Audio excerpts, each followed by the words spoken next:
ఆంధ్రప్రదేశ్ చరిత్ర నిపుణ publications Jogi Naidu book అయితే మనం చదువుతున్నాం కదండి. 7 డేస్ ఛాలెంజ్ తీసుకున్నాం. ఈరోజు డే 7 అనమాట.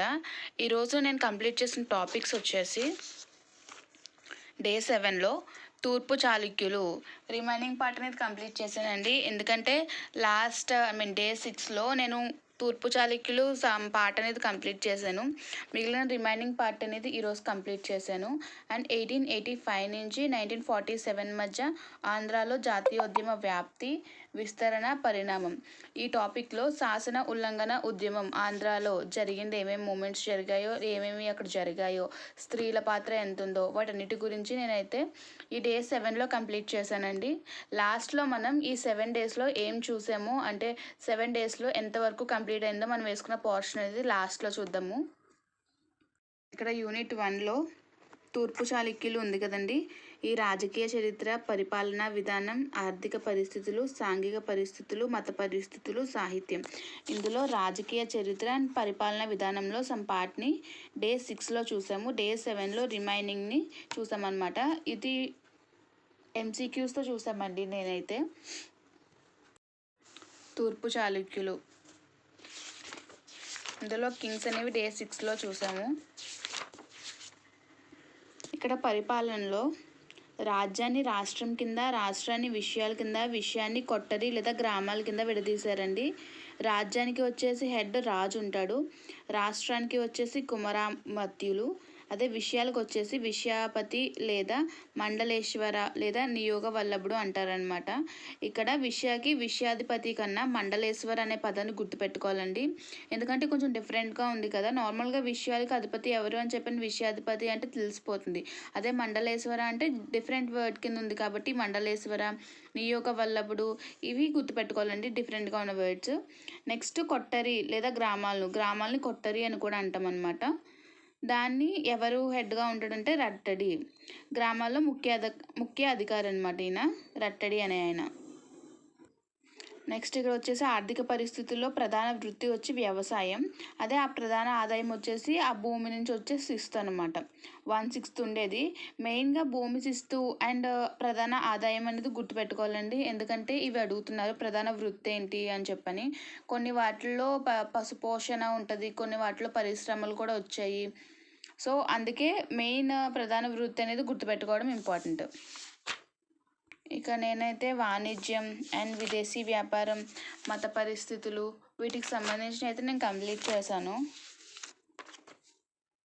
అండ్ ఇక లాస్ట్లో తూర్పు చాళుక్యుల రాజుల బిరుదులు అయితే ఇచ్చారండి. కుబ్జ విష్ణువర్ధనుడి బిరుదు అండ్ కింగ్స్ ఎవరైతే ఉన్నారో ఆ కింగ్స్ అందరికీ ఉన్న డిఫరెంట్ బిరుదులు అయితే ఇచ్చారు. ఇవైతే బట్టి కొట్టాలండి, ఎందుకంటే బిరుదులు కూడా అడుగుతున్నాడండి. నేను ప్రీవియస్ ఇయర్ పేపర్స్లో చూసినప్పుడు కింగ్స్ యొక్క బిరుదులు ఆర్డరు అయితే అడగడం చూశాను. సో బిరుదులు గుర్తుపెట్టుకోవడం అనేది ఇంపార్టెంట్ అనమాట. తూర్పు చాళుక్యులు పోర్షన్ అయితే మెయిన్గా యూట్యూబ్లో దొరికే MCQs నుంచి అయితే నేను కవర్ చేశానండి. అంటే నేను నార్మల్గా చదివిన టాపిక్ రివిజన్ చేయాలంటే చాలా బోరింగ్గా ఉంటుంది అండ్ ఇంట్రెస్ట్ కూడా రాదు. సో అదే మనం MCQs ద్వారా వెళ్తే కనుక మనకి ఈజీగా అనేది ఇంట్రెస్ట్ అనేది వస్తుంది. ఆ బిట్ ఎక్కడ ఉందో అది వెతుక్కోవడం అలా చేయడం వల్ల కొంచెం ఇంట్రెస్ట్ అనేది ఉంటుందన్నమాట.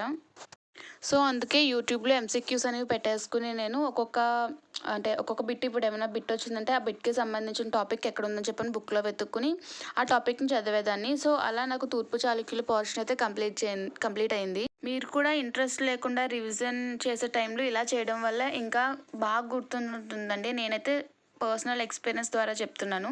ఇలా బిట్ల ద్వారా MCQs ద్వారా చదివితే కనుక లెసన్ని ఇంకా బాగా గుర్తుపెట్టుకోవచ్చు మనం. నెక్స్ట్ టాపిక్ వచ్చేసి 1885-1947 మధ్య ఆంధ్రాలో జాతీయోద్యమ వ్యాప్తి, విస్తరణ, పరిణామంలో సహాయ నిరాకర ఉద్యమం వరకు మనం డే 6లో చూసాము. డే 7లో శాసన ఉల్లంఘన ఉద్యమం గురించి చూసాము అనమాట. ఒకసారి ఓపెన్ చేస్తున్నాను. శాసన ఉల్లంఘన ఉద్యమం. ఈ ఉద్యమం అనేది ఎవరు స్టార్ట్ చేశారంటే గాంధీజీ గారు స్టార్ట్ చేశారు. అప్పటి గవర్నర్ జనరల్ వచ్చేసి లార్డ్ ఇర్విన్ అనమాట. గాంధీజీ స్టార్ట్ చేసిన దండయాత్రలో పాల్గొన్న ఏకైక ఆంధ్రుడు ఎవరు అంటే ఎర్రేని సుబ్రహ్మణ్యం, ఈయన్నే సాధు సుబ్రహ్మణ్యం అని కూడా అంటారనమాట. ఆ దండయాత్రలో పాల్గొన్న మహిళ వచ్చేసి సరోజినీ నాయుడు అండ్ దుర్గాబాయ్ దేశ్ముఖ్. అదే ఉప్పు సత్యాగ్రహంలో డిక్టేటర్గా, అంటే ఆంధ్రాలో ఉప్పు సత్యాగ్రహం డిక్టేటర్గా గాంధీజీ నియమించబడిన వారు ఎవరు అంటే కొండా వెంకటప్పయ్య గారు. కొండా వెంకటప్పయ్య గారి రోల్ చాలా ఎక్కువగా ఉందండి ఇందులోని. అండ్ సత్యాగ్రహ సైనిక శిబిరాలు అనేవి కొన్ని ఏర్పాటు చేశారనమాట కొన్ని జిల్లాల్లోని. వాటికి సంబంధించినవి ఉన్నాయి, ఇచ్చారు ఇక్కడ. దాని తర్వాత ఏ జిల్లాల్లో ఏమేమి జరిగాయో ఇక్కడ డీటెయిల్గా ఇన్ఫర్మేషన్ అనేది ఇచ్చారండి. అండ్ దాని తర్వాత ఇక్కడ మహిళల పాత్ర, శాసన ఉల్లంఘన ఉద్యమంలో మహిళలు ఎంతమంది ఉన్నారు, వాళ్ళు ఏమేమి చేస్తారు, వాళ్ళు ఏమైనా ముఖ్యమైనవి చేస్తే వాళ్ళ పాత్రల గురించి ఇచ్చారు. దాని తర్వాత ఈ ఉద్యమ కాలంలో కరపత్రాలు, పత్రికల గురించి ఇచ్చారు. దాని తర్వాత మెయిన్గా ఇందులో ఏర్పడ్డ ఆంధ్రాలో విప్లవ కార్యక్రమాలు, ఇవి ఇంపార్టెంట్ అండి. ఎందుకంటే ఆంధ్రాలో జరిగిన కార్యక్రమాలు కాబట్టి ఇవి ఈ టైంలో జరిగిన కార్యక్రమాలు. దాని తర్వాత కొన్ని సంఘటనలు, ఇతర సంఘటనలు ఇచ్చాడు. అండ్ మెయిన్గా ప్రముఖులు ఇచ్చారనమాట, ఎవరెవరు పార్టిసిపేట్ చేశారు అనేది ఉప్పు సత్యాగ్రహంలో ప్రముఖుల గురించి ఇచ్చారు. మెయిన్గా ఆంధ్రాకి సంబంధించిన వాళ్ళండి వీళ్ళందరూనే. లాస్ట్లీ రౌండ్ టేబుల్ కాన్ఫరెన్సెస్ 1930లో ఒకటి జరిగింది, 31లో జరిగింది అండ్ 32లో జరిగింది. ఈ రౌండ్ టేబుల్ కాన్ఫరెన్స్లో ఫస్ట్ అండ్ థర్డ్ దాంట్లో గాంధీజీ పాల్గొనలేదు, నెక్స్ట్ దాంట్లోనే పాల్గొన్నారు. ఆ టైంలో మన ఆంధ్ర వాళ్ళు గాంధీజీని కలిసి కరపత్రం ఇవ్వడం అది జరిగింది. సెకండ్ రౌండ్ టేబుల్ కాన్ఫరెన్స్లో భోగిరాజు, పట్టాభి సీతారామయ్య, అయ్యదేవర కాళేశ్వరరావు వీరిని గాంధీని కలిసి ఒక ప్రత్యేక విషయం ప్రస్తావించాలని చెప్పని కోరుతూ వాటికి విన్నవించుకున్నారనమాట. దాని తర్వాత ఇక్కడ శాసన ఉల్లంఘన ఉద్యమ కాలంలో ఆంధ్రాలో ఏర్పడ్డ విప్లవ కార్యక్రమాలు, ఏమేమి కార్యక్రమాలు ఏర్పడ్డాయి అంటే సీతాశ్రమ సంఘటన ఒకటి జరిగిందండి. నెక్స్ట్ ఉజ్జీవన భారత సమ్మేళన్ సంస్థ ఒకటి ఏర్పడింది. And next Hindustan Socialist Republic Army and Vadapalli రథోత్సవ బలిదానం అండ్ ఆంధ్రరత్న భవన ఆక్రమణ. ఈ సంఘటనలు అయితే జరిగాయండి ఆంధ్రాలోని శాసన ఉల్లంఘన సమయంలోని. అడిగే క్వశ్చన్ ఏంటంటే దక్షిణాది దండి ఆర్ ఆంధ్ర దండి అని పిలువబడ్డ ఆశ్రమం ఏది? దక్షిణాది దండి అని చెప్పని దేవరంపాడు, ప్రకాశం జిల్లాలో ఉన్న దేవరంపాడుని అంటారండి దక్షిణాది దండి అని చెప్పని. అందులోనే దక్షిణాది దండి ఆర్ ఆంధ్ర దండి అని పిలువబడ్డ ఆశ్రమం ఏది? మీకు కనుక ఆన్సర్ తెలిస్తే కమెంట్ బాక్స్లో కమెంట్ చేయండి.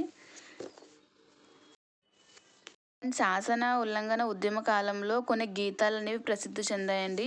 అందులో ఒకటి ఏంటంటే రాట్నం అనే గేయంలో సిగ్గులేదా నీకు శరణములే అని చెప్పని ఒక గేయాన్ని రాశారు. అది రాసింది ఎవరు?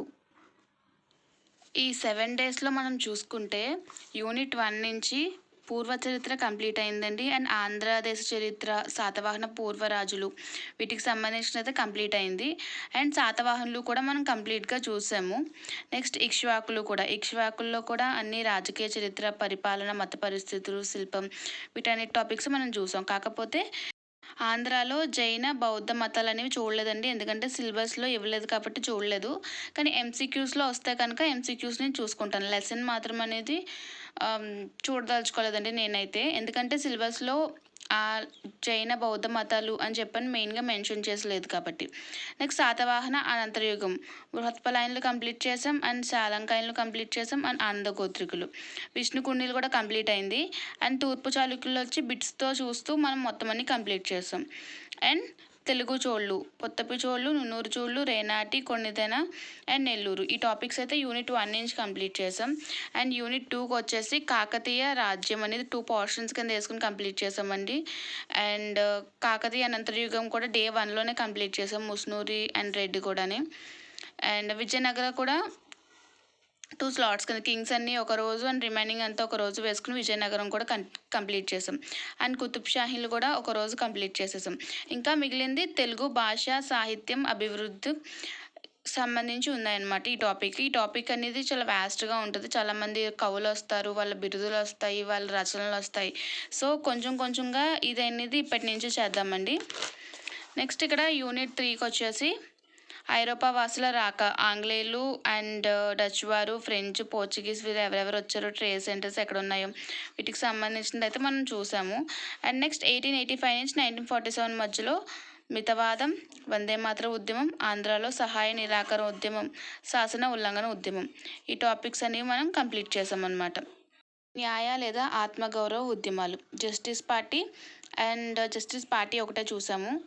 న్యాయ లేదా ఆత్మగౌరవ ఉద్యమాల్లో ఈ డే 7 వరకు చూసుకుంటే ఈ యూనిట్ 1, యూనిట్ 2 అనేది మ్యాక్సిమం కంప్లీట్ అయింది. అండ్ యూనిట్ 3లో హాఫ్ పోర్షన్ అనేది కంప్లీట్ అయింది. మెయిన్గా ఈ పోర్షన్ నుంచి బిట్స్ ఎక్కువ వస్తున్నాయని చెప్పని ఈ టాపిక్ అనేది స్టార్ట్ చేశానండి. అండ్ చూసుకుంటే యూనిట్ 5 అండ్ యూనిట్ 4 ఈ 2 టాపిక్స్ ఉన్నాయి కదా, ఈ 2 టాపిక్స్ని నేను వేసుకుంటానండి. ఎందుకంటే షార్ట్ నోట్ అనేది చేసుకున్నాను యూనిట్ 4 అండ్ యూనిట్ 5 కూడా చదవాలి. అవి ఈ పోర్షన్ అనేది నెక్స్ట్ ఒక ఛాలెంజ్ తీసుకుని ఆ ఛాలెంజ్లో వేసుకుంటాను యూనిట్ 4 అండ్ యూనిట్ 5 అనేది. ప్రెజెంట్గా అయితే ఈ 1, 2, 3 యూనిట్స్ మీద MCQs అయితే చేస్తానండి నేను. ఇంతేనండి, 7 days ఛాలెంజ్ ఏపీ హిస్టరీ అనేది కంప్లీట్ అయింది. చూసుకుంటే కనుక ఇది సక్సెస్ అయింది అని అయితే మాత్రం చెప్పచ్చు. ఎందుకంటే నేను మ్యాక్సిమం పోర్షన్ని కంప్లీట్ చేశాను. 1 day గ్యాప్ తీసుకున్నాను రక్షాబంధన్ వల్ల. బట్ కాకపోతే ఓవరాల్ 7 days కూడా నేను కంప్లీట్గా చేశానని చెప్పచ్చు. మీలో ఎంతమంది 7 days ఛాలెంజ్ని కంప్లీట్ చేసి టాపిక్స్ అన్ని కంప్లీట్ చేశారో కమెంట్ బాక్స్లో కమెంట్ చేయండి. నెక్స్ట్ వీడియోలో మళ్ళీ కలుద్దామండి. బాయ్ అందరికీ. వీడియోని అయితే లైక్ చేయండి, ఛానల్ని సబ్స్క్రైబ్ చేసుకోండి మరిన్ని వీడియోస్ కోసం.